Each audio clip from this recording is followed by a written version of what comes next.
When I was very young, my father founded a company that specialized in factory automation. This business engineered, fabricated, and installed automated production lines worldwide. When I was in middle school, my father wanted me to learn how to work. He also wanted me to learn the business from the ground up. My first job included maintaining the grounds and painting areas of the facility not visible to the general public. When I entered high school, I was promoted to work on the factory floor. I started to learn how to read blueprints and run heavy steel fabrication machinery. After high school graduation, I attended university and then entered the mission field. Returning home from my mission, I went straight back to work. I needed to earn money for the next year's school expenses. One day, soon after my mission, I was working in the factory when my father called me into his office and asked if I would like to go with him on a business trip to Los Angeles. This was the first time my father invited me to accompany him on a business trip. He was actually letting me go out in public to help represent the company.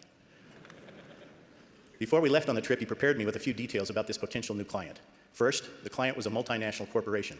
Second, they were upgrading their production lines worldwide with the latest in automation technology.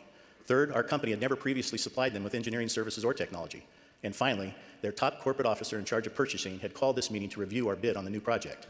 This meeting represented a new and potentially important opportunity for our company. After arriving in Los Angeles, my father and I went to the executive's hotel for the meeting. The first order of business was to discuss and analyze the engineering design specifications of the project. The next discussion item concerned operational details, including logistics and delivery dates. The concluding agenda item focused on pricing, terms, and conditions. This is where things got interesting. This corporate officer explained to us that our price proposal was the lowest of those who had submitted bids on the project. He then, curiously, told us the price of the second lowest bid. He then asked us if we would be willing to take our proposal back and resubmit it. He stated that our new price should come in just below the next highest bid. He then explained that we would split the newly added dollars 50-50 with him. He rationalized this by saying that everyone would win. Our company would win because we would be making considerably more money than our original bid provided. His company would win because they would still be doing business with the lowest bidder. And of course, he would win by taking his cut because he put this great deal together.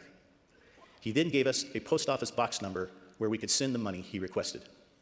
After all of this, he looked at my father and asked, "So do we have a deal?" Much to my surprise, my father stood up, shook his hand, and told him we would get back to him. After leaving the meeting, we got into the rental car, and my father turned to me and asked, "Well, what do you think we should do?" I responded by saying, "I didn't think we should accept this offer." My father then asked, "Don't you think we have a responsibility to all of our employees to maintain a good backlog of work?" While I was contemplating his question, and before I could answer, he answered his own question. He said, "Listen, Rick, once you take a bribe or compromise your integrity, it is very difficult to ever get it back. Don't ever do it, not even once." The fact that I'm sharing this experience means that I have never forgotten what my father taught me on that first business trip with him.